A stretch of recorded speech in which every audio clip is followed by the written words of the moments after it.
How to log into Hunting Sniper with Facebook. Hello everyone, welcome back to another video from Wake&Tech. If you are playing Hunting Sniper and want to log in using your Facebook account, first of all, open the Hunting Sniper game on your device like you normally do.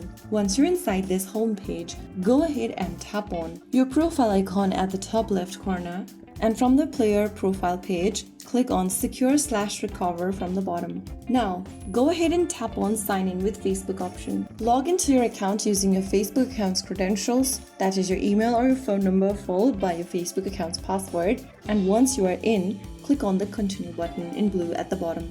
Just make sure that your credentials are correct, and once it is, you'll be able to sync Hunting Sniper with Facebook account. You'll receive some rewards as well. Just tap on it to open it up after successful linking. So there you have it. That's how you can easily log into Hunting Sniper with Facebook.